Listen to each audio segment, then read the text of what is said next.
여러분 이제 다시 잠깐 쉬셨고 11쪽 중간부터 보겠습니다.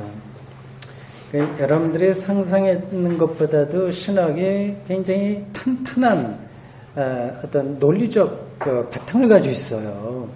그냥 뭐 기도했더니 뭐가 깨달아지더라고 하는 게 전혀 아닙니다. 유럽의 다른 철학과의 이 논쟁에서 전혀 밀리지 않고 그런 논리와 인식론 이런 걸 놓고 투쟁해서 살아남은 그런 학문이 신학인 거죠. 근데 지금 약간 그 맛을 우리가 보고 있습니다. 이게 다 끝나면 대단하다는 것을 여러분들이 더 느끼실 겁니다.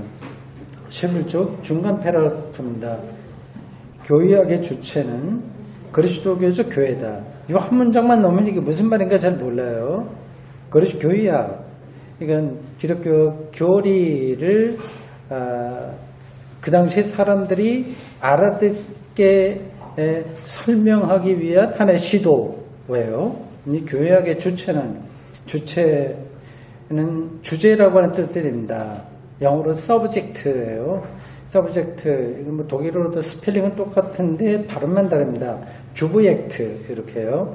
어떤 학문의 주체가 되려면 그 학문, 그 신학을 끌어가는 중심 주제가 되려면 그 주체에게는 그 해당 학문의 대상과 활동 영역이 현재하고 친숙해야 된다.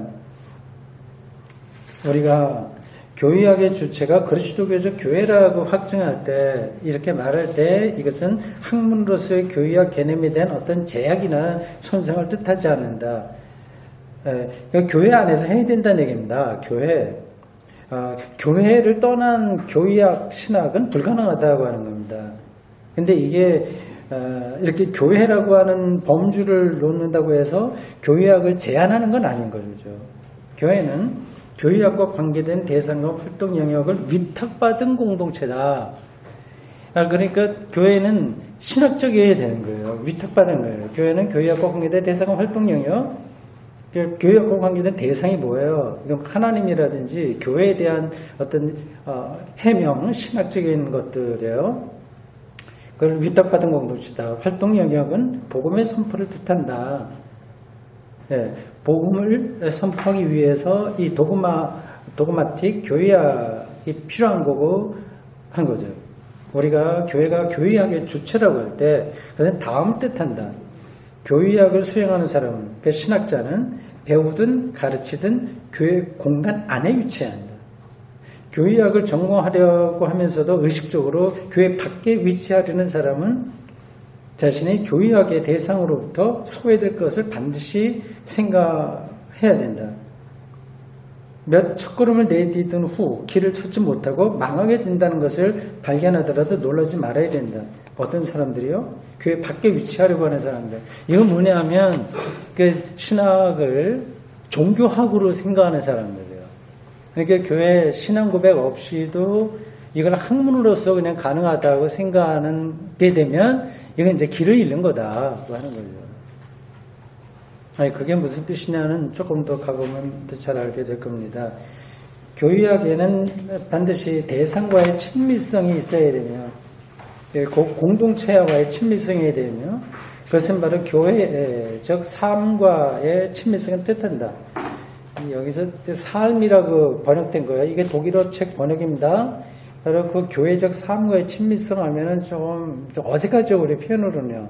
이 삶이라고 하는 건 띄워놓고 봐도 돼요. 교회와 친밀성을 뜻한다 얘기하면 됩니다. 그런데 이제 굳이 이제 삶이라고 하는 것 붙인 건 이제 우리말로 번역하기 애매하기 때문에 그냥 삶이라고 한 겁니다. 이 삶이라고 번역한 건 독일어 레벤이에요, 레벤. 영어로 life입니다. L-I-F-E. 이게 이제 생명이라고 하는 뜻이 있고, 삶이라고 하는 뜻도 있고요. 보통 이제 그런 뜻이 있죠. 근데 그건 단어로 그렇게 설명하는 거고, 그 안에서 벌어지는 일체의 활동, 그걸 갖다 다 라이프라고 얘기합니다. 그러니까 교회 안에서 벌어지는 모든 것들과의 친밀성을 뜻한다. 교회 안에서 활동하지 않으면서 신학자가 될 수는 없다고 하는 거죠. 그러나 그것은 교회학 안에서 고대 혹은 근세의 교회적 권위에 의해서 언급된 것을만을 대변한다거나 그 권위에 의해서 기록된 것만 반복해야 함을 뜻하지 않는다.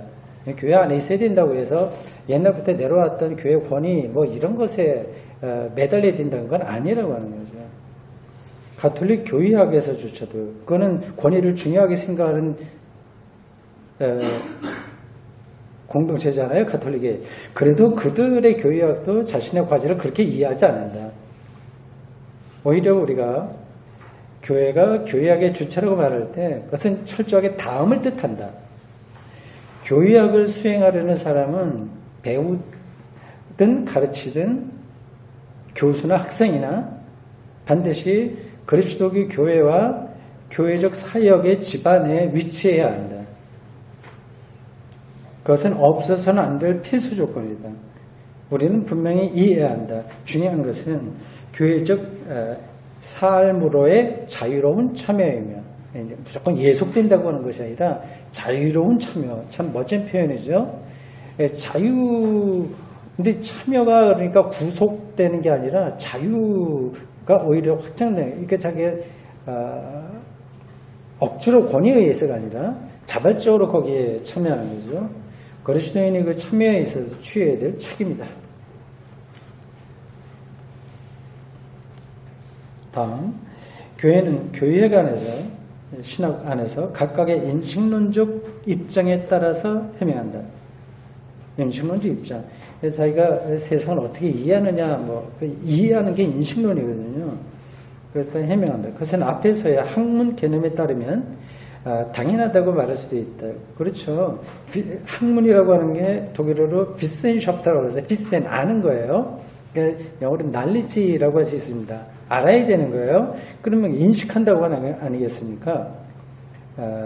그러나 많은 사람들이 머릿속에, 그러니까 그런 거 하지 않고, 나 기도 많이 하면 뭐 영감 받아서 뭐 할 수 있어. 이게 아니라고 하는 겁니다. 많은 사람들이 머릿속에 떠올리는 교회학에 대한 관념에 따르면 그것은 자명하지 않다. 나는 반복한다. 교회학은 보세요. 제가 가끔 표현하는 겁니다. 하늘에서 땅으로 떨어진 어떤 일거리가 아니다. 누가 하늘로부터 떨어진 어떤 절대적인 교회학이 있다면 얼마나 좋을까라고 말한다면 그때 되면 맞아. 우리가 천사라고 하면 그게 되겠지만 우린 천사 아니야 하는 거죠. 우리는 천사가 아니기 때문에 철저하게 인간적이고 이 세상적인 교회학을 붙들어야 된다. 철저하게 인간적이고 세상적인 교회학. 얼마나 건강합니까? 이제 니체가 기독교를 비판한 게 뭐예요? 저희 기독교인들은 그냥 땅에 두 발을 딛고 사는 것 같지 않아. 뭔가 저 공중에 떠 있는 것 같아. 땅에 삶의 의지가 없어. 뭐 이런 식으로 좀 이렇게 공격했잖아요. 근데 기독교에 그렇지 않습니다. 그리스도교 교회는 하늘이 아니라 땅 위에 그리고 시간 안에 실존한다. 그러니까 인간이 뭐냐를 이해해야 되죠. 인간에 대한 이해 없이 신학을 한다고 하는 것은 불가능한 겁니다. 그리스도교 교회는 하나님의 선물이지만 하나님께서는 그 교회를 이 세상적이고 인간적인 맥락, 인간의 컨텍스트예요. 맥락. 서로 싸우고 지지고 볶고 진보와 보수가 이렇게 서로 비판하고 그리고 전쟁이 일어나고 이런 여러 가지 맥락 안에 두셨다. 그걸 떠서 공중에 있는 게 아니라고 하는 거죠. 교회 안에서 발생하는 모든 것도 철저하게 이렇다. 인간적인 맥락, 엔트로폴로지컬 컨텍스트, 인간적인 맥락에 있다. 그리스도 교회는 그건 밑줄 치고 잘 생각해 보세요. 땅 위에서 살아간다. 땅 위에.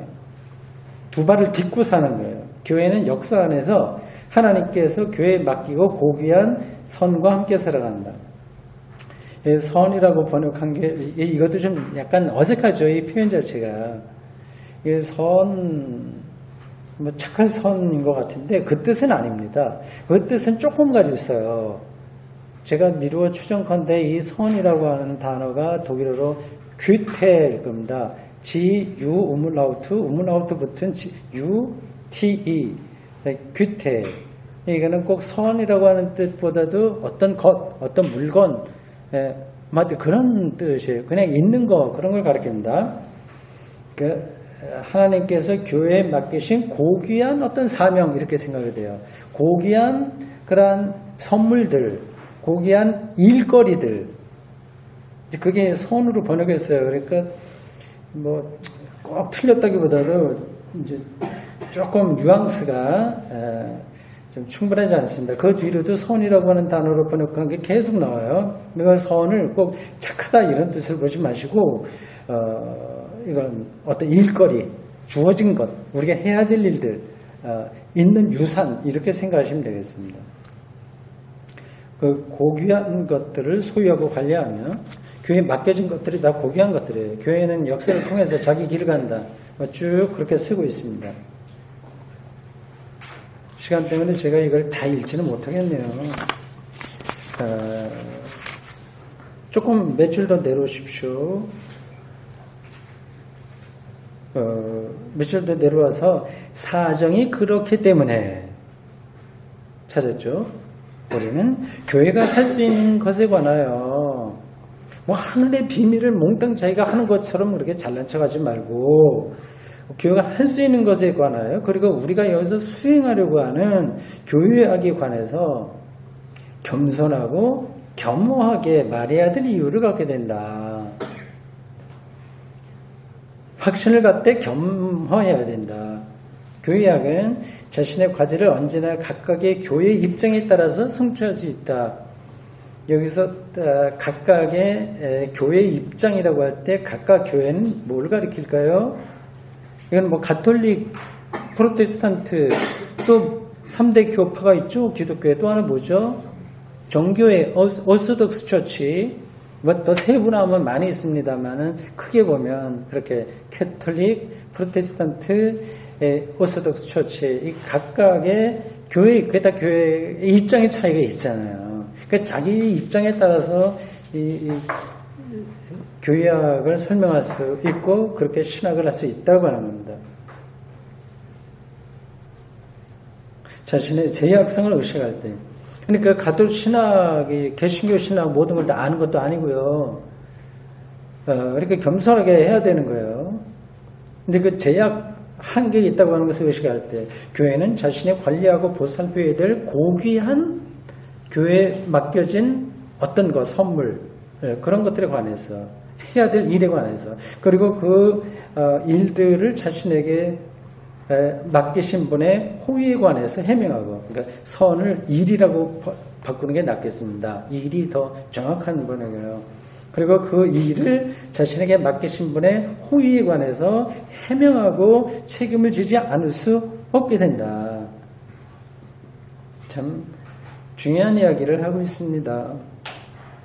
이러한 자세를 갖추기만 한다면 교회가 얼마나 정말 이 세계와 역사 앞에서 겸손해야 될지 다 알죠. 근데 기독교회가 말로는 겸손한다고 하는데 세상 앞에서 보여지는 것은 굉장히 교만하죠. 뭐 모든 것을 다 자기들이 재단해서 결정할 것처럼 막 마녀 사냥처럼 어떤 세상을 향해서 그렇게 하기도 하지 않습니까? 그것도 똑바르게 세계와 역사와 시간과 인간의 허무와 이런 것들을 알면서 하는 말이라면 조금 귀담아 들을 수 있는데 전혀 그런 거 없이 공격적으로 교회가 일종의 십자군 전쟁처럼 마녀 사냥을 하듯이 자기들의 어떤 이익을 위해서 그 권위를 마구 내세우지 않습니까? 이건 기독교 신학이 아닌 거죠. 오히려 기독교 교회학은 언제나 상대적이고 오류를 범할 수 있는 사고와 연구와 서술에 그친다. 한계가 그렇게 있는 거예요. 이렇게 위대한 신학자들도 자기가 하고 있는 이 신학 작업에 이런 오류의 가능성을 열어두고 있는데 그러한 영성과 기독교 신앙이라고 하는 측면에서는 아주 수준이 미달되는 그런 교회 지도자들이 막 정권을 휘두르듯이 막 사람들을 뭐 죄책감으로 몰아넣는다거나 억압적으로 어디로 끌어간다거나 정죄한다거나 그리고 하여튼 그렇게 하늘의 것을 자기가 알고 있는 것처럼 말하는 거는 이거는 이제 우물 안에 개구리 모습과 똑같은 거죠. 교의학은 이 교의학이라고 하는 것을 신학이라는 말로 바꿔도 되고 신앙이라고 바꿔도 됩니다. 최선의 지식과 양심을 지니더라도 아무리 그렇게 세련되고 잘했다고 하더라도 다만 더 나은 것을 질문할 뿐이다. 근데 거기서 멈추지 않는다고. 이게 이 교회 제도가 예를 들자면 이 제도가 이게 최선이야. 그러나 그걸로 떨어지지 않고 더 나은 게 뭔가를 가는 거죠. 지속적으로 다음을 의식해야 된다. 이거는 우리 개인적인 신앙에서 굉장히 중요한데 그 옆으로 이렇게 쭉 중요한 표시해놓고 집에서 다시 읽어보십시오. 우리 뒤에는 다른 사람들, 후대의 사람들이 뒤따라오면 그래서 이 작업에 충실한 사람이라면 누구나 우리가 여기서 사고하고 진술하려고 시도했던 것을 다른 사람들, 후대의 사람들이 더 잘 그리고 더 깊이 사고하고 진술하게 되기를 희망한다. 나보다 더 잘하기를 후대가 와서 하기를 기다리는 그러한 자세가 필요한 거죠. 내가 뭐 이루었다 이게 아닌 거죠. 그러면 우리는 냉철한 침착성 혹은 침착한 냉철함, 이거 언어 유희에네요. 두 단어가 서로 바뀌죠. 냉철한 침착성 혹은 침착한 냉철함을 가지고 우리 작업을 행해야 된다. 참 멋진 표현들이네요. 신학교에서 이런 것들을 신학생들이 이런 글들을 마주대하고 자기들이 지금 무슨 작업을 하고 있는지를 잘 알면 현재 한국교회가 새로워지는데 굉장히 좀 밑거름이 되겠죠. 근데 뭐 이런 건 재미없으니까 읽지 않습니다. 오늘 우리에게 주어진 그대로의 인식을 필요로 한다. 한계를 아는 거죠. 우리가 받은 것 이상이 요청되지 않는다. 거기까지만 하면 돼. 그래, 대구선수 아카데미 이거 뭐 대구선수 교회, 대구센터 교회도 그렇고, 대구센터 교회, 대구선수 아카데미도 그렇고, 제가 할 수 있는 것만큼만 하는 거예요. 이게 다 완성된 게 분명 아니고, 그 다음 일은 그 다음 사람이 또 이어받아서 하는 거고, 그렇습니다. 작은 일에 충성했던 착한 종처럼 우리는 그 주어진 작은 것을 불평해서는 하면 안 된다. 내가 다 이루지 못했다고 하는 것에 대해 불평하고 불안해할 필요 없다. 그 충성 이상의 어떤 것이 우리들에게 요청되지 않는다.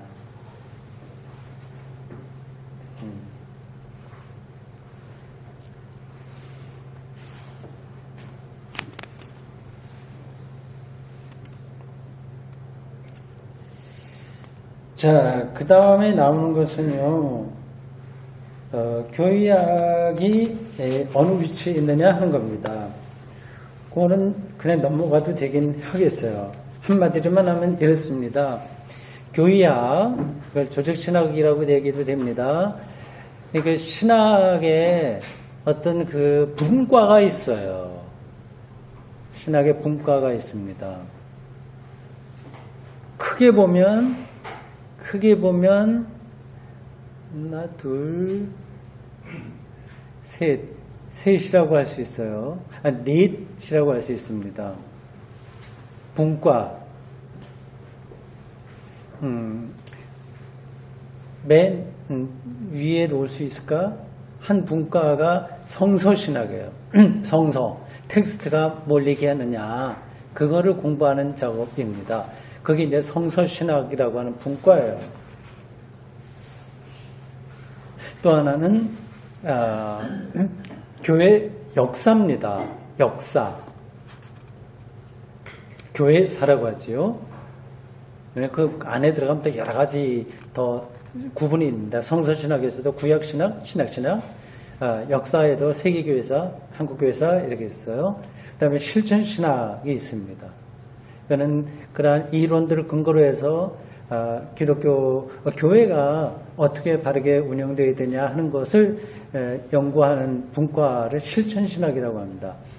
근데 지금 교의학은 이 성서신학하고 이 실천신학 그 사이에 끼어 있다고 하는 거예요. 그러니까 그러니까 성서를 연구하는 건 아니에요. 교회학은 이미 그게 교회 안에 주어진 역사적 진리인 문헌으로 받아들이고 시작을 합니다. 그리고 교회에 어떻게 하나님 경험이 있느냐 하는 것, 또 있어야 되냐 하는 그런 것 실천신학 그 사이에서 활동하는 것, 이거를 이제 연결시켜주는 작업이 교회학이다 얘기하는 거. 뭐 지금 좀 여러분들 머릿속에 정리가 되지 않을 텐데 뭐 대충 그렇게 생각하시면 되겠습니다. 교회 역사 이걸 다 다루는 거죠. 다 교회 안에서 벌어진 거니까. 그래서 그 이야기를 한 겁니다. 15쪽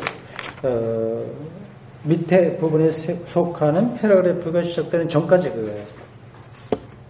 자, 그러면 15쪽 밑에서 한 7, 8째 줄 여기 새롭게 시작되는 패러그래프 봅시다.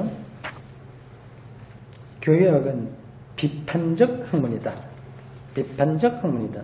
그렇기 때문에 교회학은 사람들이 때때로 생각하는 것처럼 우리가 문서로 확인할 수 있는 옛날 혹은 최근의 명제들을 확정하는 일이 아니다. 오히려 언제나 또다시 새로운 출발 가운데서 다시 시작하는 비판적 학문이 있다면 그것이 바로 교회학이다.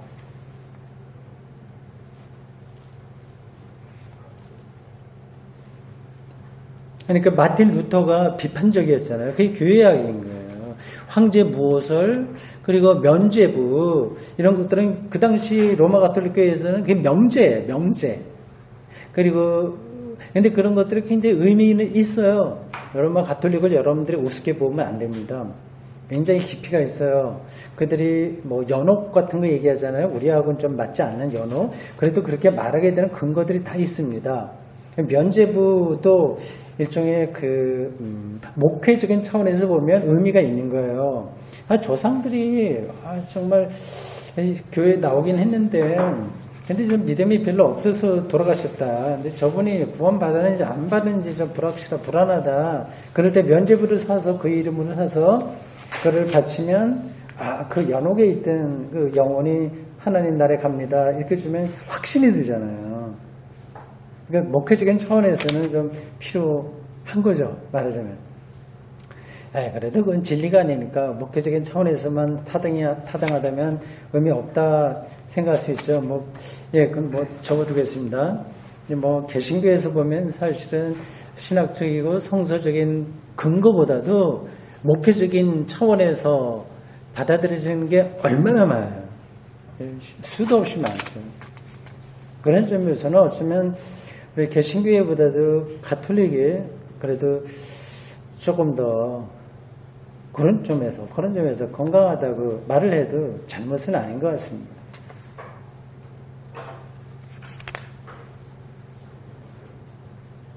봅시다. 교회학은 외적으로 교회의 선포가 실수가 있을 수 있는 위험 안에 있다는 사실로부터 생성된다. 잘못된 교리를 가르칠 수도 있는 거예요. 교회학은 교회적 가르침과 선포의 검증이다. 그러나 어떤 자유롭게 선택된 관점에 의한 자의적 검증이 아니라 내 마음대로 옳다 그렇다 비판하는 게 아니라 오히려 교회적 관점에 의한 검증인데 그 관점은 여기서 유일하게 적절한 관점입니다. 이게 교회를 살리느냐 그렇지 않느냐 하는 그런 관점이 중요하다고 하는 거죠. 그래서 구체적으로 다음을 뜻한다. 교회학은 교회의 선포를 신구약 성서의 척도에 따라 평가한다. 성서는 교회를 근거하는 문서고 가장 내적인 생명의 문서이며 내적인 삶, 생명, 내적인 활동의 문서이며 예수 그리스도의 인격 안에서 현현하신 하나님 말씀 문서이다. 이런 것도 까다로운 표현이죠. 일일이 제가 설명하면 시간을 잡아먹으니까 넘어갈 건 넘어갑시다. 전체를 우리가 이해하면 되니까 세부적인 것은 좀 넘어갈 건 넘어가도록 하겠습니다. 중간 패러그래프 좀 내려오세요. 앞에서 도입 명제에서 우리는 둘째로 교회적 신앙 고백의 인도를 받으면서라고 말했다. 성서와 신조들은 동일한 집안 위에 있지 않다. 우리는 성서와 전통, 을 똑같은 경외심과 사랑을 가지고 존중해서는 안 된다. 그러니까 전통이라고 하는 것은 성서 말고 뭐 사도신경도 사실은 성서는 아니잖아요. 그러니까 전통이에요. 신조예요. 그래서 여러 교파 중에서 사도신경을 예배 때 고백하지 않는 교파도 있습니다. 어디인지 아세요? 그리스도교회일 거래요. 그리스도교회, 침례교회. 그런 데서는 이런 사도신경, 원칙적으로 보면 그들의 예배에서는 사도신경이 없어요. 그러니까 그거는 성경에 있는 게 아니고 예수님이 가르치신 게 아니라 로마 교회의 전통이기 때문에 우리는 그것을 예배 시간에 하지 않는다 이렇게 주장합니다. 근데 그 나름대로 일리가 있긴 있는데 뭐 그것도 너무 극단적으로 나간 것 같아요. 저희는 사도신경이 비록 로마 교회의 전통이긴 하지만 그게 성서적으로 볼 때 건강하기 때문에 예배에 순서로 하는 거 잘못이 아니다 생각합니다. 어쨌든 그걸 똑같이 볼 수는 없죠. 성서와 사도신경이 똑같은 건 아닙니다. 종교개혁 또는 오늘날의 어떤 신앙 고백도 성서가 교회로부터 무의하게 존경받고 있는 무의하게 받고 있는 존중과 동일한 것을 각각의 교회에게 요구할 수 없다. 그러니까 신조가 많아요. 2000년 동안 신조가 크리드라고 하는 신조가 많이 있습니다. 하이델베르크 신조, 아우스부르크 신조, 그런 여러 가지 있어요. 그리고 각각 장로교회에서도 요리문답, 소교리문답 이런 것들도 있고요. 세례받기 위한 여러 가지 문답들이 이게 다 전통입니다. 근데 그런 것들을 성서와 동일한 권위로 보면 안 된다 하는 거죠. 그러나 그것이 교회 안에서 교부들의 증거가 선포되고 존중되어야 한다는 사실을 조금이라도 변경시키는 것은 아니다. 우리가 교부들이 누구죠? 교부하면 처치 파더라고 보통 부릅니다. 그러니까 교회 역사가 맨 처음에 예수님이 계시고 예수님의 제자들이 그 뒤를 이었고요. 사도들이라고 합니다. 12사도. 거기서 가룟 유다는 이제 뛰쳐나가고 대신 누가 들어왔죠? 혹시? 마띠아라고 하는 사람이 들어왔는데 마띠아 활동은 전혀 없어요. 그래서 그 사람보다도 사도 바울이 사실은 사도로서 기독교 역사에서는 더 비중이 높습니다. 사도 바울이 왜 중요한지 이를 설명하려면 많은 시간이 필요해요. 그냥 간략하게 그래도 참고적으로 여러분들이 이해하시라고 드리면 이렇습니다. 기독교가 처음엔 유대인들로만 시작했어요. 유대인. 예수님의 제자들이 다 유대인들입니다.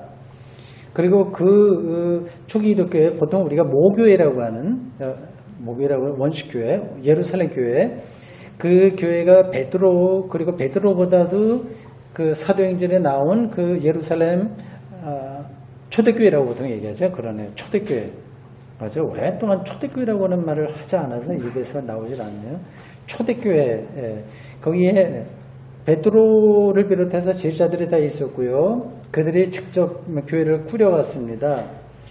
근데 이 베드로나 사도들보다도 더 영적인 권위가 있었던 어떤 사람이 있어요. 아시죠? 예수님의 동생 야고보입니다. 야고보. 근데 그 당시 우리도 비슷한 전통이 있습니다만은 이렇게 순서가 있잖아요. 큰 형이 이제 무슨 일을 하다가 사고를 당하면 둘째 이렇게 내려오는 것처럼 예수님의 동생 야고보가 사실은 베드로나 이런 사람보다 더 권위 있게 예루살렘 교회를 목회했습니다. 그 근거가 다 있어요. 제가 그걸 설명하지는 않겠습니다. 근데 다 유대인들이에요. 그러니까 그 유대인들이 이제 우리는 유대교로부터 뛰쳐나가서 새로운 교회 예수님이 선포하는 정말 새로운 거 해야지 그렇게 착심했겠습니까? 전혀 그렇지 않습니다. 그냥 거기에 머물러 있으려고 했어요. 좀 더 말을 줄여야 되겠네. 그래서 그들의 흐름을 가리켜서 유대 기독교라고 그래요. 주데이 크리스천리티라고 합니다. 주데이. 유대 기독교의 흐름이 오랫동안 왔습니다. 하루 이틀이 아니라 굉장히 오랫동안 왔어요. 근데 이들로부터 나오긴 했지만 전혀 새로운 색깔의 교회 공동체가 기독교 역사 안에 싹 트기 시작했습니다. 이들을 이방인 기독교라고 하는 거예요. 이 둘이 충돌했어요. 이 이방인 기독교의 태도가 이제 바울입니다.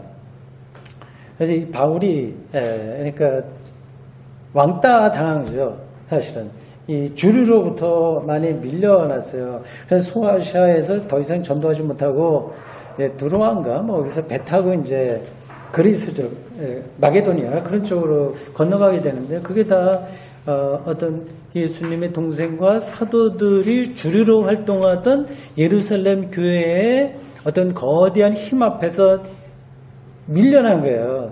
싸움에 좋은 싸움이라고 할 수 있겠나요? 어쨌든 그런 데서 밀려나서 저 그리스라든지 뭐 그런 쪽으로 가서 복음을 선포하게 됐습니다. 근데 제가 말씀드리려고 하는 게 요점 이겁니다. 예루살렘 중심으로 한 유대인 기독교는 세월이 가면서 다 망했어요. 없어졌어요. 그 바울을 중심으로 한 이방인 교회가 역사에 살아남았어요.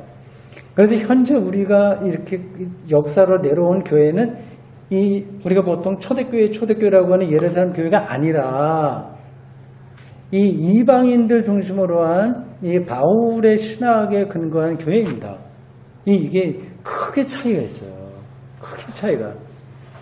그러한 둘의 차이의 싸움을 가장 잘 보여주고 있는 신약 성경이 혹시 어떤 건지 아세요?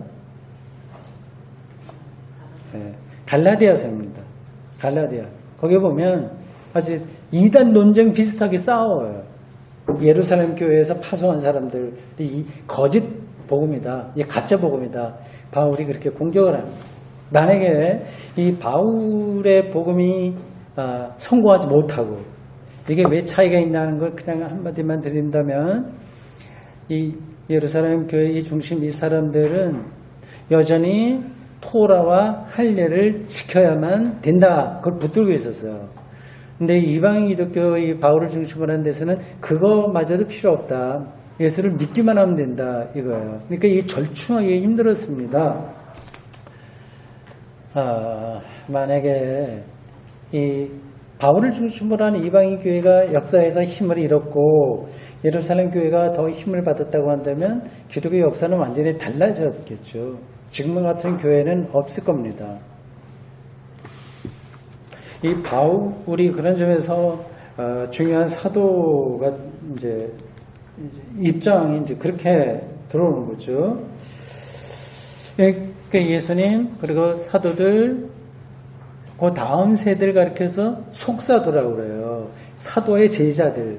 예를 들자면 마가 같은 사람들. 이 사람들이 속사도예요. 사도는 아니네. 사도의 제자로서 이렇게 내려와요.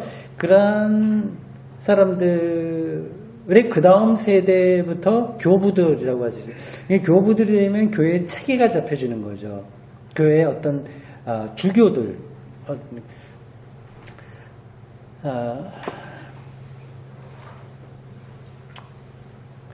초기 기독교에서 어떤 일이 일어났었는가 실제로 그거 보면 굉장히 다이나믹합니다.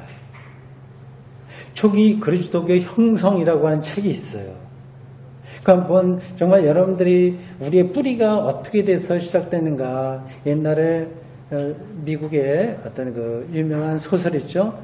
뿌리라고 하는 책 있잖아요. 그 저기의 조상을 찾아가는 거야. 그래서 아프리카까지 흥미진진하게 그거 따라오는 것처럼 기독교가 마치 그거 같다니까요. 굉장히 많은 세력들이 이렇게 홍수가 지는 것 같은 그 거대한 흐름이야. 이게 기독교가 하나님이 하셨으니까 이렇게 탁탁탁 진행돼서 이렇게 왔겠지. 전혀 그렇지 않습니다. 온갖 잡동사니 그런 것들, 그 철학과 정치와 그런 것들이 뒤범벅이 때에서 지나온 그 역사 속에서 이제 나사렛 예수의 재림을 기다리고 있었던 작은 소종파가 그 틈바구니에서 이제 쌍을 틔워서 거대한 거목이 되는 과정이 있는 거예요. 그리스도의 형성, 초기 그리스도의 형성이라고 하는 책을 보면 좀 재미있게 그런 게 표현되어 있는 것을 볼 수 있을 겁니다. 그러니까 예수님 세자들 역사예요. 흐름이 있어요. 속사도 교부들이 많은 역할을 했습니다. 예. 근데 그들이 편지들도 많고 글도 많고 근데 그런 것들도 소중하게 여겨야 된다. 성서가 똑같지는 않지만 소중하다고 하는 겁니다. 그걸 얘기한 거예요. 다시 좀 뛰어넘어서 17쪽으로 오십시오. 밑에서 6째 줄입니다. 우리는 여기서 교의학을 스케치한다. 다시 말해 이번에 짧은 여름 학기에는 다만 윤곽을 그리는데 그친다. 독일에서는 봄학기, 가을학기 하지 않고 여름학기, 겨울학기 합니다. 점모 제미스터, 퀸터 제미스터. 이제 학기가 조금씩 달라요. 겨울학기부터 시작하죠, 보통. 우리는 고전적 문서인 사도신경을 수용하면서 그 해결의 실마리를 찾으며 교의학을 추구하려고 합니다. 기대가 됩니다. 그러니까 사도신경을 우리가 받아들이면 그게 성서와 똑같은 권위가 있지는 않되 우리 신앙을 풍요롭게 해주는 교회 전통이기에 교부들의 전통이기에 우리는 그것을 근거로 해서 교의학을 이제 설명 혹은 세워보자, 건설해보자 입니다. 그리스도교 교의학의 철두철미 필연적이거나 절대적으로 규정된 어떤 방법론은 없다. 딱 정해진 방법은 없어요. 접근하는 방식은 다 다른 거예요. 다시 말해 세부적으로 진행되어야 할 길은 교의학의 문제에 몰두하는 사람의 각각의 사람의 최선의 지식과 양심에 맡겨져 있다. 두 가지 단어가 나오네요. 참고도 멋집니다. 지식과 양심. 지식, 아는 것, 양심, 영혼의 울림 이런 거죠. 지식만 있어도 안 되고 양심만 있어도 안 되고 이 두 가지가 다 필요한 거죠. 물론 수백 년이 흐르는 동안 말하자면 통상적인 하나의 길이 형성되었다. 그렇게 서로 생각이 다르고 서로의 지식과 양심이 다르지만 세월이 흘러가면서 통일된 어떤 교리가 형성되었다고 하는 겁니다. 이것은 대략 그리스도교 신론의 사고인 하나님을 얘기하는 사유하는 성부, 성자, 성령의 순서를 따르는 길이다. 이게 교부들 시대에 형성된 교의학의 토대라고 하는 거예요. 서로 생각이 다, 알렉산드리아 학파, 에베소, 빌립보 학파, 또 등등등 여러, 로마 등등 초기독교에 그렇게 일치된 생각이 다 있지는 않고 각각의 지역마다 서로 다른 예수 그리스도의 이해, 그리고 하나님에 대한 이해가 있었는데 세월이 지나면서 수백 년에 걸쳐서 어떤 통일된 최소한도의 흐름이 형성됐는데 그게 성부, 성자, 성령을 따라가는 길이다. 이게 이제 교의학을 설명하는데 하나의 토대가 되었다고 하는 겁니다. 그러니까 어떤 아주 기발한 머리 좋은 사람이 다 기도하다가 아니면 막 학문적으로 연구하다가 그런 체계를 삼은 게 아니라 서로 논쟁하는 가운데서 수백 년 동안 과정을 겪으면서 이런 일이 일어났다고 하는 겁니다. 최소한도 이 세 가지 골격이에요. 성부, 성자, 성령. 그래서 사도신경도 이 세 가지입니다. 그러나 세부 사항들에서는 무수히 많은 길이 취해졌으며 세부 사항에 예를 들어서 성제를 얘기할 때 성자와 성령의 관계가 어떠냐 하는 거예요. 그러니까 예수의 본질이 뭐냐, 예수가 정말 인간이었냐 아니면 신이었냐, 그 신이면서 동시에 인간이었냐, 예수의 본질이 하나님과 동일하냐, 차이가 있냐 아니면 비슷하냐, 이게 다 신학적인 용어로 있어요.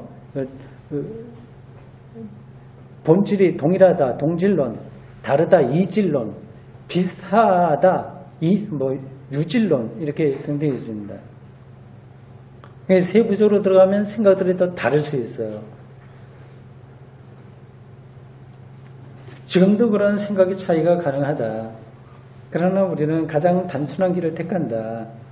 그것은 우리 모두 잘 알고 있고 매 주일 예배 안에서 낭송되는 교회의 사도신경을 따라가는 길이다.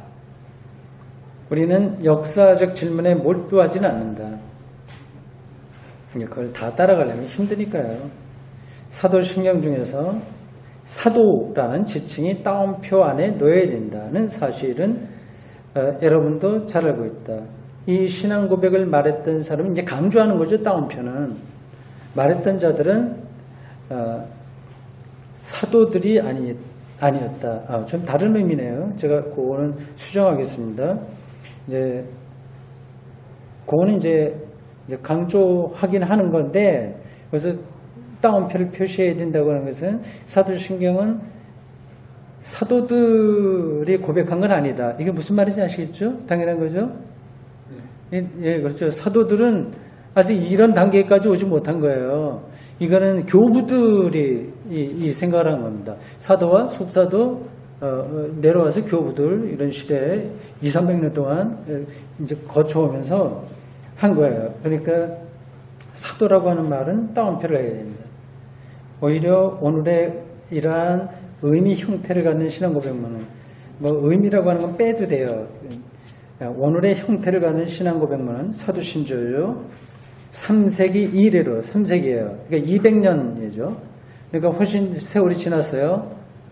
교부 시대입니다. 200년 이래로 발전해서 로마의 원시 공동체 안에서 이제 원시 공동체라고 하는 거는 이제 아주 초기다. 원래 아주 시원적이다, 원래적이다 그런 뜻입니다. 그러니까 로마의 그 초기 공동체 안에서 알려지고 승인되었던 어떤 원형으로 소급된다. 로마 교회가 그 당시엔 중요했죠. 그래서 바울도 로마에 가보려고 많이 노력을 했습니다. 바울이 로마에 직접 한번 가봤을까요? 못 가봤을까요? 그건 우리가 몰라요. 가보려고 노력했던 거는 우리가 압니다. 로마서에 보면 아직 가지는 못한 거고, 내가 이런저런 소문을 들었는데 정말 가보고 싶다. 그걸 거기 갔다가 내가 또 스페인도 가고 또 포르투갈 이런 쪽으로도 내가 가서 말씀을 전하고 싶다고 하는 생각, 비전, 선교 비전 그런 것들을 거기에 적고 있어요.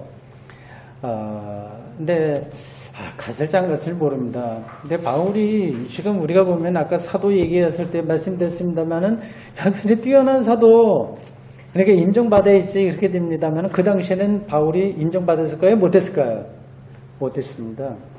바티칸 성당에 가면 두 사람의 그 동상이 있어요. 하나가 베드로고 하나는 바울입니다. 두 사람이 사도 중에서 가장 뛰어난 사람으로 다 이제 후대 역사가 얘기하는데, 베드로는 그래도 좀 인정을 받았어요, 그 당시에. 근데 바울은 그렇게 하지 못했습니다.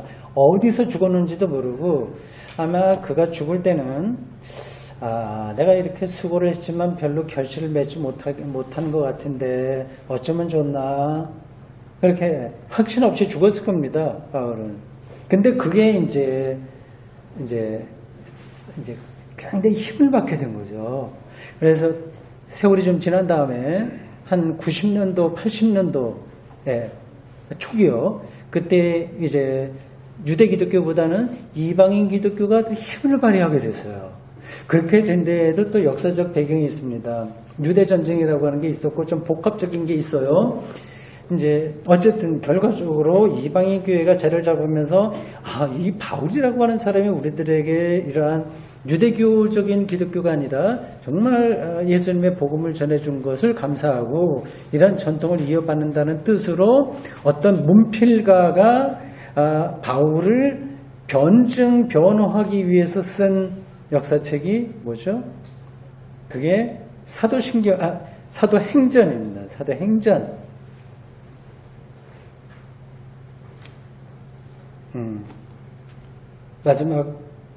문정입니다. 이후 그것은 그리스도 교회 안에서 근본적인 형태가 되었으며 중심이 되었으며 그 결과 우리는 그 고백을 고전적 신앙 고백으로 다르게 선택할 수 있게 되었다. 이렇게 짧게 설명했습니다만은 초기 몇백 년 동안의 역사가 함축되어 있는 표현이에요. 그 사도신경을 우리가 지금 매주일 고백하고 그거를 우리가 좀 더 실질적으로 이해하려고 공부하는 겁니다. 그걸 알면 얼마나 좋겠어요. 그렇게 신앙 고백으로 할 수밖에 없었던 그들의 영적인 고민들이 얼마나 많이 거기 들어있겠습니까? 공중에서 떨어진 게 아니거든요.